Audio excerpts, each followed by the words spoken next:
है, तू ही तो फलक है, तू ही तेरा लक है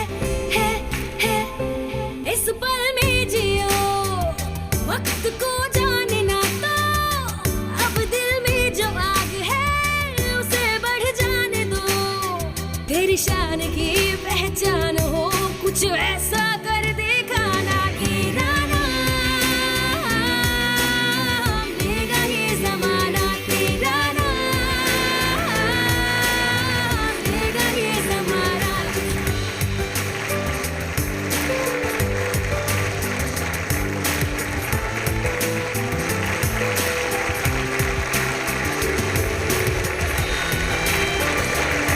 कुछ लोग होते हैं जो सिर्फ लेते हैं, देते नहीं, और कुछ लोग होते हैं कुछ लेते हैं और कुछ देते हैं, और कुछ लोग होते हैं जो थोड़ा लेते हैं और बहुत कुछ देते हैं। उनका नाम है doctor Subhash Chandra.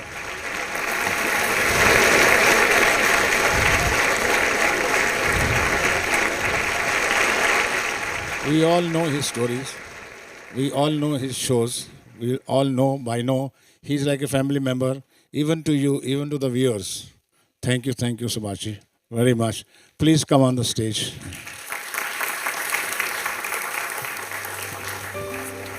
Thank you, sir. Thank you, sir. Thank you.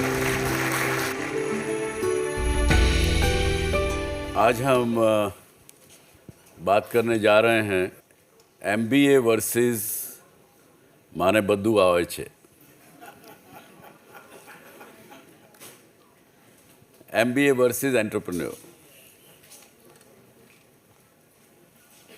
बहुत से लोगों को और ख़ासकर आज के युवाओं को, और जो आप घर में बैठे मेरा शो देख रहे हैं, आप सबको भी मैं कहना चाहूँगा कि बहुत से लोग हमारे देश में मैनेजमेंट ऑफ बिजनेस एडमिनिस्ट्रेशन करने का अर्थ समझ जाते हैं कि जहाँ MBA अगर कर लिया तो बहुत बड़ा बिजनेसमैन मैं बन सकूँगा या बन सकूँगी। आज हम चर्चा डिस्कशन करेंगे, क्या ये सच है कि MBA करने के बाद आप सक्सेसफुल, ना सक्सेसफुल की तो बात की है, लेकिन क्या बनते हैं MBA के बाद, इस पे चर्चा करेंगे। चलिए देखते हैं क्या कहते हैं हमारा प्रिपरेशन। जॉब इसीलिए कर रही हूँ क्योंकि इसमें कोई कैपिटल नहीं चाहिए होता है। जैसे बिजनेस में आपको अगर इन्वेस्ट करना हो, you need a lot of capital in the initial stages. Starting में तो काफ़ी इन्वेस्टमेंट मांगता है, बट एक बार आपने शुरू में मेहनत की, आपका बिजनेस सेट हो गया, तो फिर आपकी अर्निंग भी 3-4 टाइम्स हो जाती है। आपको मंथली सैलरी मिलती है, जो कि कम इन्वेस्टमेंट में एक अमाउंट पाना monthly, it's quite beneficial as compare to a business. Job छोड़ के अब मेरा खुद का बिजनेस है, मैं खुद की मालकिन हूँ, मैं डिसाइड कर सकती हूँ कि कौन मेरा क्लाइंट रहेगा, कौन नहीं रहेगा। जॉब्स के बेनिफिट्स यही है कि पहली बात सिक्योर्ड है, जॉब सिक्योर्ड होती है। बिजनेस में थोड़ा सा रिस्क होता है। तो बिजनेस में थोड़ा रिस्क होता है, जॉब सिक्योर्ड होती है। आपको अंदाज़ा है हमारे देश में कितने MBA इंस्टीट्यूशंस हैं, कॉलेजेस हैं? किसी को कोई अंदाज़ा? Any wild gas? 5,000 किसी ने कहा, हाँ 25,000, 7,000। We have 55,000 colleges in India who give you MBA degree. 55,000। और हर साल एवरेज में 100 लड़के लड़कियां इन कॉलेजेस से निकलते हैं, यानी 5.5 लाख MBA करके लोग हर साल जॉब मार्केट में आते हैं। पर आज का विषय क्या? MBA versus entrepreneurship. क्या MBA बनना मतलब एंटरप्रेन्योर बन गए क्या? आपका क्या सोचना है? I think that MBA value add करना सिखाता है और एंटरप्रेन्योरशिप एक वैल्यू क्रिएट करना सिखाता है। So that's a very good answer, very good answer. क्या नाम है आपका? सौरभ पुराणिक. हाँ, सौरभ पुराणिक. वैल्यू ऐड करना वर्सेस वैल्यू क्रिएट करना, that is the difference. Good Saurabh. Entrepreneurship is about living your dreams and passion, following your passion, and MBA teaches you how to get job and employment. So this is the major difference I find. So what she is saying is a good, very good differentiation between an MBA and an entrepreneur. अगर एक line में कहें तो एक तो है job seeker, नौकरी मांगता है, और दूसरा एंटरप्रेन्योर जो है वो जॉब क्रिएटर है. ये फ़र्क है दोनों में, MBA में और एंटरप्रेन्योर में. Do you agree? तो चलिए इसको देख के आगे चलते हैं. आज मैंने जो बात की 5500 कॉलेजेस की, उसमें से अगर 20 या 30 या मैक्सिमम 50 कॉलेजेस छोड़ दें जो कि 100% प्लेसमेंट, जॉब प्लेसमेंट कर देते हैं, लेकिन बाकी जो हैं 5450, वहाँ से निकल के मैंने यहाँ तक देखा है लड़के लड़कियाँ सरकारी जॉब में क्लार्क बनने के लिए भी लाइन में क्यों लगा के खड़े होते हैं.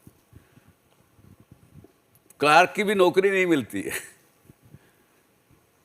तो ये स्थिति है. पर मैं ये नहीं कहूँगा कि MBA आप आगे करिए मत. MBA करना मैं समझता हूँ कि इट टीचेस यू कैसे एनालाइज करो, कैसे रिस्क फैक्टर एनालाइज करो, किस प्रकार से आप, बल्कि ज़्यादातर वो डूज एंड डोंट्स वाली कहानी बताते हैं, लेकिन जो रिस्क लेने की कैपेबिलिटीज़ है वो शायद मार देते हैं.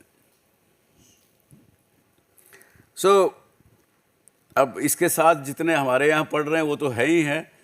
कम से कम 20 से 25,000 स्टूडेंट्स हिंदुस्तान से विदेशों में भी पढ़ने जाते हैं. बिज़नेस की कुछ ना कुछ डिग्री करने, कुछ ना कुछ चीज़ करने एडिशनली जाते हैं. मुझे नहीं पता क्यों जाते हैं, पर लेकिन जाते हैं. पर वो कहते हैं कि वहाँ पे शायद प्रैक्टिकल ट्रेनिंग ज़्यादा है, प्रैक्टिकल आस्पेक्ट ज़्यादा सिखाया जाता है. और यहाँ की तो हालत ये है कि MBA कॉलेज में मेरे एक साथी है, हमारे साथ काम करती है. उन्होंने कहा सर मैं जब एडमिशन लेने गई MBA कॉलेज में तो मेरे से जब पूछा गया कि भाई किस लिए MBA करना चाहते हो, उन्होंने कहा जी मैं एंटरप्रेन्योर बनना चाहती हूँ. तो interviewer was not happy. They want you to become a job seeker, they don't want you to become a job creator. तो ये विडंबना है हमारी. लेकिन फिर भी MBA करने के बाद मैं कहता हूं कि मैं अगर काश मैं भी MBA किया होता, या तो आगे नहीं बढ़ पाता, पर अगर इस स्थिति में सोचता हूं तो कहता हूं यार MBA अगर किया होता तो मैं भी शायद मैं बेटर मैनेजमेंट डिसीजन ले सकता था. लेकिन सब कुछ एनालिसिस करने के बाद मेरा तजुर्बा तो मुझे ये कहता है कि MBA इज़ लाइक ए, किससे एग्जांपल लेंगे आप? केक हम खरीदते हैं, खाते हैं, बर्थडे पे भी काटते हैं, केक काटते हैं, सब कुछ करते हैं. वो केक के ऊपर जो चेरी डाल देते हैं ना, that is what MBA is on the cake. Cherry doesn't make a cake, but it makes it probably tastier and maybe look at presentable. तो presentations वगैरह से ये स्थिति नहीं होती है. लेकिन दूसरी तरफ अगर देखें, अगर एंटरप्रेन्योर की क्या क्वालिटी हैं, इधर तो हमने चेरी से कंपेयर किया उसको. अगर एंटरप्रेन्योर की क्वालिटी देखें तो he entrepreneur is like a soldier, army soldier और a police soldier, whatever you call it. While MBA करते करते उसको बताया जाता है, दे सिमुलेशन में गुजरते हैं कि ऐसी स्थिति में हो तो कैसे गुजरना, अगर भागना हो तो कैसे करना, बहुत सी चीज़ें सिखाई जाती. लेकिन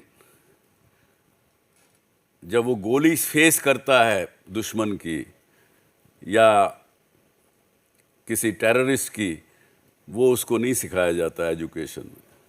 वो तो उसके अंदर से आता है कि मुझे कोई चिंता नहीं है, मैं गोली खा लूँगा दुश्मन की, पर इनको आगे नहीं बढ़ने दूँगा. तो ये फ़र्क है एक थ्योरेटिकल एजुकेशन में वर्सेस प्रैक्टिकल एजुकेशन में. लेकिन हमारे दूसरे एक किसी ने कहा कि MBAs always do casual reasoning.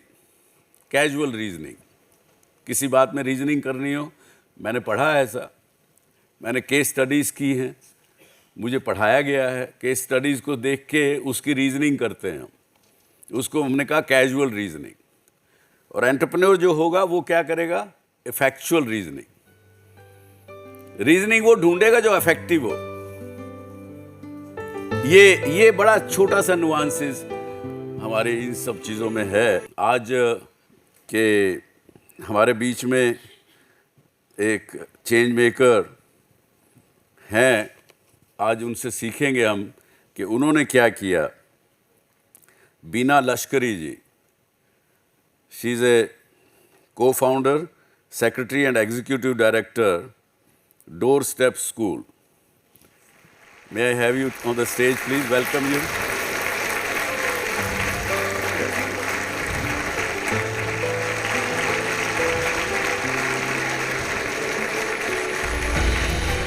हालांकि इनके बारे में अभी हम एक आपको दिखाएंगे, लेकिन सिंस 1989 बीना जी ने डोर स्टेप स्कूल इस्टेब्लिश किया। उसके अंदर other educational programs in multiple areas across Mumbai to create the access to the basic education. And क्या क्या सिखाया इन्होंने? बेसिक चीज़ें सिखाई हैं कि बच्चों को, स्ट्रीट के बच्चों को, कि अगर आप जा रहे हो, स्कूल में जा रहे हो, तो पहले बस का नंबर ज़रूर पढ़ना देखो, कोई कहीं गलत बस में ना चढ़ जाओ, कोई आपको गलत जगह ना ले जाए। क्या बहुत बेसिक चीज़ों से उन्होंने शुरुआत की है। ऐसे चेंज मेकर्स को हम सलाम करते हैं। देखिए इनके बारे में थोड़ी और डिटेल। शिक्षा दुनिया को बदलने का सबसे शक्तिशाली हथियार है।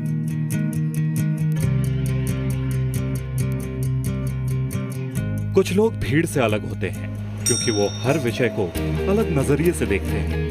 बीना सेठ लश्करी भी ऐसे ही लोगों में से एक है। आपने साल 1990 में डोर स्टेप स्कूल की शुरुआत की और शिक्षा से वंचित बच्चों को पढ़ाने का बीड़ा उठाया। डोर स्टेप स्कूल के जरिए बीना ने उन बच्चों तक पहुंचने की कोशिश की जो आर्थिक तंगहाली के कारण स्कूल में दाखिला नहीं ले पाते। मेरा सबसे बड़ा उद्देश्य है कि बच्चों को पहले एक लाइफ को गोल दो और उसके बाद वो अपने आप अपनी लाइफ आगे लेके जाएगा। सो मुझे लग रहा है कि एजुकेशन से जो हम दे पा रहे हैं वो चाहे वो हम और किसी चीज से नहीं दे पाते थे। बीना ने प्रयास किया और उनकी इस मुहिम से कई लोगों के घरों तक शिक्षा की रोशनी पहुंची। अपनी इस मुहिम का विस्तार करते हुए साल 1998 में आपने बस सेवा शुरू की जिसका नाम स्कूल ऑन व्हील्स रखा गया। इस योजना का मकसद उन बच्चों को शिक्षित करना था जो बेघर। लाइफ का एक गोल है कि जो बच्चे शिक्षण में नहीं जा रहे हैं और जो बच्चे पढ़ाई नहीं कर पा रहे हैं, ऐसे बच्चों तक पढ़ाई पहुंचाना और उसको पढ़ाई तक स्कूल में लाना। बीना से आप हमेशा कहती हैं कि हमें कभी अपनी क्षमता को कम नहीं आंकना चाहिए। हम चाहें तो कुछ भी कर सकते हैं।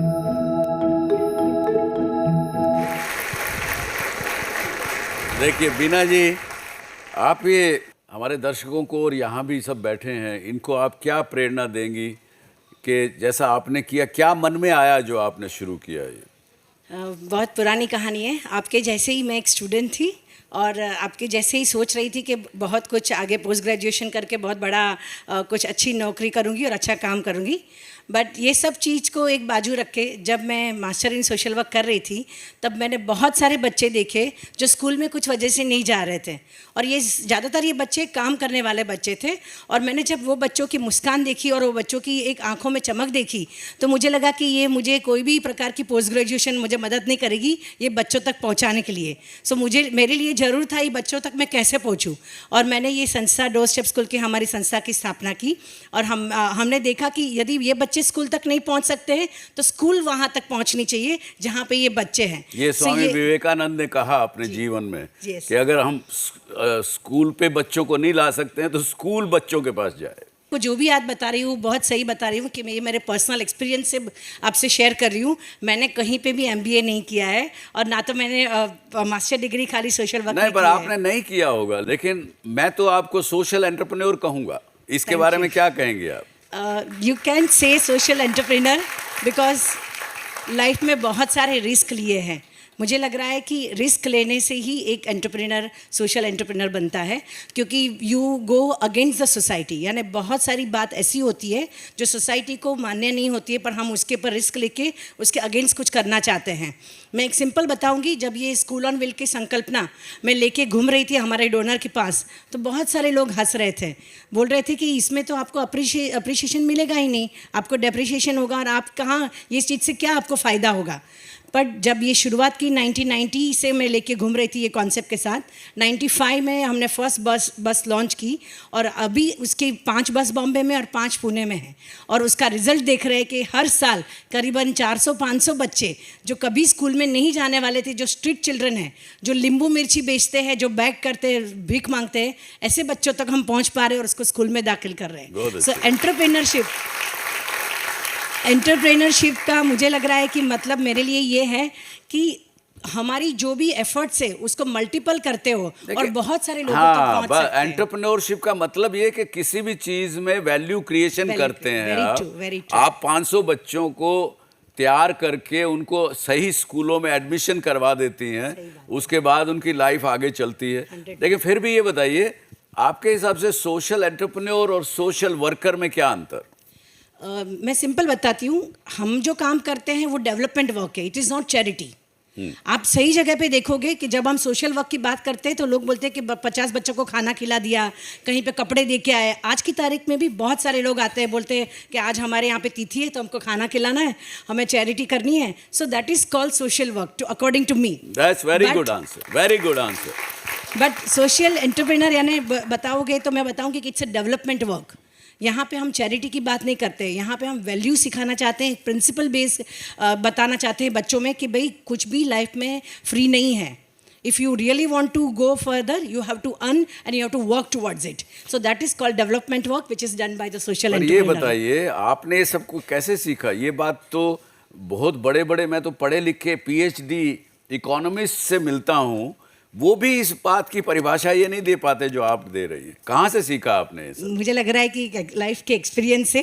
कहीं मैंने पहले ही बताया कि MBA और सब मैंने पढ़ा नहीं है, ना तो ज़्यादा थियोरी पढ़ी है, बट एक बच्चों के साथ इंटरेक्ट करते जो डे टू डे लाइफ में हम जो देखते हैं उससे मुझे लगता है जो हम सीखते हैं वही आपको एक अलग विजन देता है और एक अलग भाषा देते हैं। बहुत अच्छी बात, बहुत अच्छी बात। आपके क्या सवाल हैं बीना जी से? What's your funding model? Sorry, आपको फंडिंग कहाँ से मिलती है? शुरुआत तो पहले 2 साल तो कोई हमारे तरफ से फंडिंग नहीं था, इंडिविजुअल से शुरुआत हुई है फंडिंग। यानी जब एक व्यक्ति ने देखा कि इतना अच्छा काम हो रहा है और उसको एक्सपांड करने की ज़रूरत है तो उसके हिसाब से वो शुरुआत हुई। उसके बाद family trust has come forward and now that government की दुआ से अभी तो CSR is must and CSR और एजुकेशन इज़ मस्ट। तो काफ़ी चीज़ है जो अभी एजुकेशन कॉर्पोरेट की तरफ से भी आता है। But unfortunately in the past there was a struggle, but अभी ये स्ट्रगल नहीं है। अभी काफ़ी लोग जो समझदार हैं और समझते हैं वो अपने आप आके देते हैं। मैं ये कहता हूँ, मैंने कोई ऐसा संस्था जो डेवलपमेंट काम करते हों उनको फंड्स की वजह से कभी काम उनका रुकते हुए नहीं देखा। सही बात है। फंड्स देने वाले इस देश में बहुत हैं, काम करने वाले लोग नहीं हैं। Ma'am, in India, there are criticized women if they want to start or do anything. So, as you started around 2 decades ago, so what were the challenges that as a woman you have to face? Very right. 25 साल पहले ये कहानी अलग ही थी, क्योंकि एक तो एक लड़की होना और उसमें भी एक अलग प्रकार का काम करना और स्लम में जाके और ये गरीब बच्चों के साथ काम करना वो मान्य ही नहीं था, क्योंकि तभी slum was label like a bad area and the bad thing. So right from my family I had struggle that to convince them और बताना कि भाई ये वहाँ पे भी लोग रहते हैं अपने जैसे ही, वहाँ पे भी लोग बहुत अच्छे से काम करते हैं और कमाते हैं और मेहनत करके रहते हैं, यही बच्चों के लिए जाना है। वहाँ से लेके very simple thing to just get married, the boy never has said yes because I was a social worker and I was a kind of doing a very different work. So ये जो चीज़ है, आपको आपके husband कैसे मिले? Oh, my husband was my first person to sponsor my program. Oh wow. So So I was lucky that he is my lifelong sponsorer. देखिए, अच्छा काम करेंगे तो अच्छा हस्बैंड भी मिलेगा, अच्छी वाइफ भी मिलेगी, अच्छा पार्टनर भी मिलेगा। टीना जी, बहुत बहुत धन्यवाद आपका यहाँ आने का, इस शो पर आने का। आप फिर भी आपसे मिलते रहेंगे। बहुत बहुत धन्यवाद आपका। साधुवाद, बहुत बहुत साधुवाद।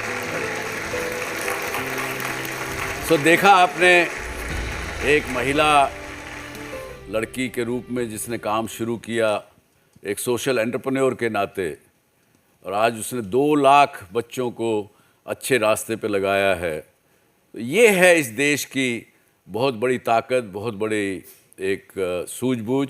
अभी बारी है जिस विषय को शायद आप लोग ज़्यादा जानना चाहें और जिस शख्स से आप लोग और बहुत ज़्यादा सवाल पूछना चाहें। मुझे जब उनका नाम लेने में थोड़ी कठिनाई हो रही थी, मैं 3 बार पूछा उनसे कि सर मैं आपका क्या नाम लेके बोलूं।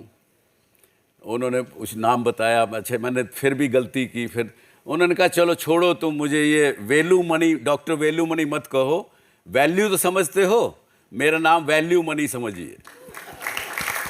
तो हम आपको आज मिलाते हैं doctor value money. He is a founder, chairman and MD CEO of thyro care. आपने नाम सुना है? डॉक्टर वैल्यू मनी 500 रुपये लेकर के इस शहर में आए, प्लेटफॉर्म पे सोए, और आज उन्होंने पता नहीं हज़ारों करोड़ रुपए की ये कंपनी खड़ी की, और कम से कम दसियों हज़ार एंटरप्रेन्योर्स को वैल्यू सिखाते हैं। अपना नाम रख के केवल वैल्यू मनी रख के नहीं सिखाते हैं, उनको रियल में वैल्यू सिखाते हैं। और इनकी पॉलिटिकल पार्टी भी है। हैरानगी होगी ना आपको, पॉलिटिकल पार्टी बिजनेसमैन की कम मिलती है। उसका नाम है SBADMK। अब मुझे भी इसकी डिटेल नहीं पता, उनसे ही पूछेंगे कि क्या नाम है। Welcome mister value money, doctor value money. Welcome doctor. हाँ जी, नमस्कार। अगर आपको बिलियनर बनना है तो 3 रास्ता है। एक है आपके पिताजी बिलियनर होनी चाहिए, वो चांस गया, लगभग गया। दूसरा, आपका फादर इन लॉ बिलियनर होनी चाहिए। 1 bedroom hall kitchen, 2 bedroom hall kitchen को नहीं देखते हैं, तो उसका मतलब बिलियनर आपको मिलने के लिए चांसेस नहीं है, नील। तीसरा, only way to become a billionaire is SBADMK। इनकी पार्टी ज्वाइन करिए। SB सीधा बैठो, AD अपना देखो, MK मेहनत करो।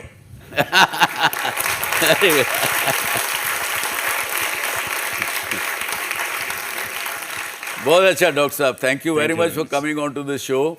जैसा मैं कहता हूँ आजकल कि डॉक्टर सुभाष चंद्रा एक अपने केवल एक्सपीरियंस ही शेयर करता है, लेकिन इस देश में हज़ारों लाखों मोटिवेटर्स हैं। इसलिए हमने तय किया कि इस शो में मोटिवेटर्स कोई ना कोई अच्छे हम लाएंगे। He is one of those motivators. How do you motivate youth and what do you do? Can you tell us doctor? मैं तो सच बोलता हूँ, वो तो अपने आप अच्छे लग जाते हैं। तो मैं कहाँ से आया हूँ वो बताता हूँ। मैं गांव से आया हूँ और मेरा पिताजी लैंडलेस फार्मर था, मेरा पॉवर्टी था। तो लैंडलेस कैसे फार्मर हो गया? ऐसा तो खेती काम करना आते, लेकिन खेती नहीं है, एग्रीकल्चरल कूली। खेती में काम करने वाला, मजदूरी करने वाला आदमी। जी जी। तो success in life is delta. Delta is x2 minus x1. x1 was where you were and x2 is where you are. And if x1 was 0, do you have anything to lose? Nothing. You have nothing. Lucky to are lose. those who are born to poor, because they have nothing to lose. There is no downside for a poor. So this is what I believe. मैं गाँव जाता हूँ। तो आप ये क्या कहना चाहते हैं कि पुअर होना जरूरी है करोड़पति बनने के लिए? सुनिएगा, जो नीचे नहीं बैठा वो ऊपर नहीं आ सकता है। ये बहुत अच्छी बात, बिल्कुल अच्छा कहा आपने। तो अगर आप बड़ा धनवान के बेटा भी हो, एक बार एक काम करो, कंगाल हो जाओ।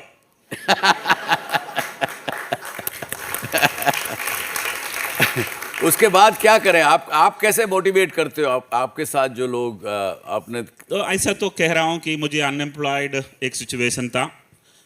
जब भी मैं समझाता हूँ, मैं बोलता हूँ अनफॉर्चुनेटली मेरे लिए कोई कोयम्बतूर में काम नहीं दिया, सॉरी फॉर्चुनेटली कोई मुझे कोयम्बतूर में काम नहीं दिया। हाँ। एक काम दिया, वो कंपनी भी फॉर्चुनेटली 4 साल में बंद हो गया।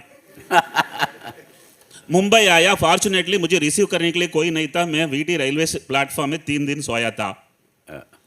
मुझे एक सरकार नौकरी मिला, फॉर्चुनेटली मैं उसको भी छोड़ दिया। जब भी आदमी जीत जाता है, सब फॉर्चुनेट बन जाता है। वेरी गुड, बहुत अच्छा कहा आपने। तो मैं ये समझाता हूँ, लोगों को समझ में आ जाता है। तो ये जिंदगी में 2 ही चीज होती है, एक सिक्योरिटी, दूसरा prosperity. There is nothing known as secured prosperity. MBA gives you security and risk taking gives you prosperity. So I always tell people, romance with risk. उल्टा बात समझना। Romance with risk. The biggest is the risk. The biggest is the outcome. तो I motivate people. मैं सरकार नौकरी छोड़ा और 2 लाख रुपया प्रोविडेंट फंड मिला और उसमें इन्वेस्ट किया। आज थायरोकेयर की नेशनल स्टॉक एक्सचेंज में मार्केट कैप है 4000 करोड़। बहुत अच्छे। और मेरा पास मोटिवेट करने के लिए और एक स्टेटमेंट है, वो बताता हूँ। तमिल में ये प्रोवर्ब है, एक लंबा बाल खींचो, उसमें एक नाट बांधो, एक पहाड़ के ऊपर डालो, खींचो, आया तो पहाड़, गया तो बाल। This is entrepreneurship. उन्होंने बताया कि अपना बाल लेकर के उसमें गांठ बांधो। मेरा नहीं है, कुछ किसी लंबा बाल, कोई लंबा बाल, लड़की का बाल, और उसको पहाड़ पे फेंको और खींचो। अगर पहाड़ नीचे आ गया तो बहुत अच्छी बात, नहीं तो क्या गया, केवल एक सर का बाल, फिर उग जाएगा। चलिए, I am sure you would want to ask lot of question to doctor Velumani. Yes. My question is, how did this idea came to you of ThyroCare? I mean, why specifically ThyroCare? Ideas are like sperms. Oh my. Millions come. Only one works.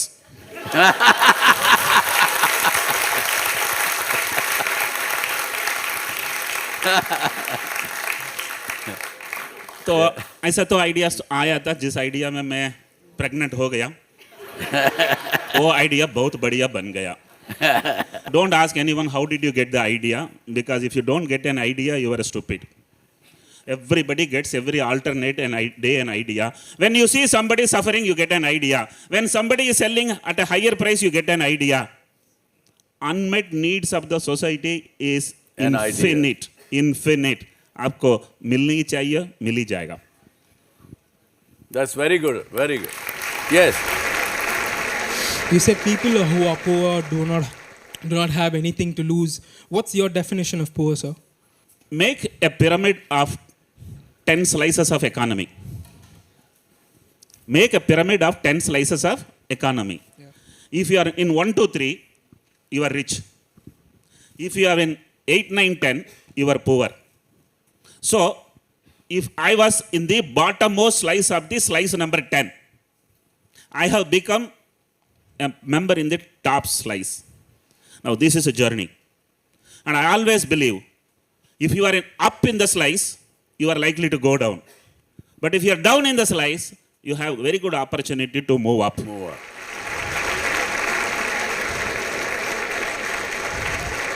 Sir, you told कि बहुत सारे ideas आते हैं, पर कब पता चलता है कि वो परफेक्ट आइडिया मिल गया है मुझे? Oh, there are, there is nothing known as a good decision. There is a decision and you have to make it good. There is nothing known as a good job. There is a job and you have to make it good. And there is nothing known as a good idea. You got an idea and make it good. That's right. By the way, there is nothing known as good spouse.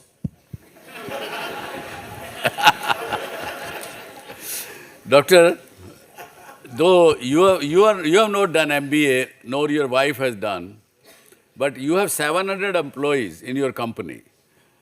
You must have MBAs in that. Yes. I could not buy an engineering application form because that was a 5-year course my father could not afford. Today Yeah. I have 120 engineers working under me. Yeah, very good. I didn't do medicine. Today we have around dozens of medical doctors working under me. And MBAs, जैसा आपने बोला 55,000 engineering colleges हैं, तो बहुत सारा MBAs हैं. In fact, it's very difficult to avoid an MBA inside a company. Gate खोला था MBA अंदर आते हैं. But let me also explain you. I have 1,000 employees. For all 1,000 employees, I am the first employer. Right. Oh wow. So they are the first time taking a job. Absolutely. Somewhere. That's wonderful. So you give only job to the freshers. Freshers. You know why? जब ये मेरा BSc मेरा खत्म हुआ 1978 में 50 interview में मैं fail हुआ था. अच्छा.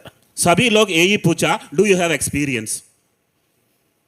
तभी मैंने डिसीजन लिया, अगर मैं ये कंपनी खोलूंगा सिर्फ फ्रेशर को ही लूंगा. Very good. That means I don't stand any chance to make application. Absolutely not, because I can't have an employee above me, my age. Mean age of the company is 24 years. Mind you, an organization which 21 years old has mean age 24 years. I'm pretty sure G also has 26, 27 mean age. Yes, 27 already. Yes. Any other question from all of you? Sir. Yes. So the question is, sir, would you actually recommend practical experience over and above academic qualifications? Experience is not something you need to have when you enter in an organization, because the organization has its own products, its own services, its own culture. You literally can learn everything. Why I take freshers is it is easy to teach them rather than wasting time on unlearning what they have wrongly learned. Very well said. That's very good. So I don't think experience is something you really need to have, but once you have gone inside, you must learn very fast. You must learn before your neighbor learns, so that in the pyramid you are a slice above the neighbor. Very good. Academic qualification is not important. Experience also not important. Ability to focus is the most important. Very good. In my organization, we don't look at the qualifications at all seriously. But if somebody cannot focus, we can't retain them. The only single most powerful asset you can have is an ability to focus. You know, I want you people to go with 4 words in your mind. Focus, learn, grow, and enjoy. Please don't change the order. I see. Wonderful. Don't change the order also. Yes, because he will start enjoying first.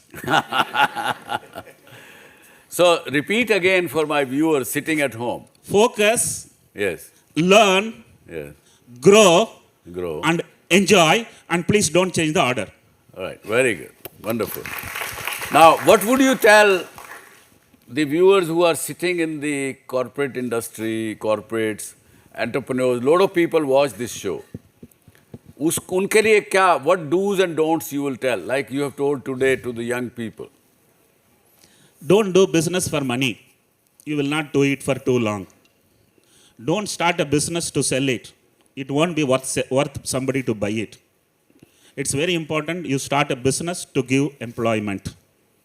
When you start looking employment as your core objective, आप कभी रुकेगा ही नहीं है.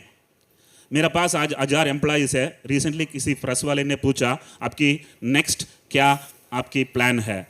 1 more 0. So keep on adding 1 more 0 if you are running a business. And if you are a startup, please make sure you create an organization which you yourself would love to run for the entire life. And all investors will be keen to purchase that one only. Very good. Thank you very much, Doctor. Thank you. Thank you very much for coming. And I have learned, I must say to my viewers that I have learned from Dr. Value Money. And I want to join his party very soon. Thank you very much. Thank you. Thank you very much for coming. So ये एक life का अलग perspective आपने हमने सब ने सुना, मैंने भी सीखा, आई एम श्योर आपने भी इस बात से सीखा होगा आज। अब आपने क्या सीखा आज? कुछ 2-4 मैं सुनना चाहता हूँ आप में से कुछ लोगों को जिन्होंने आज के इस पिछले 1 घंटे में जो हम BA के WAS कर रहे थे उसमें क्या सीखा आपने?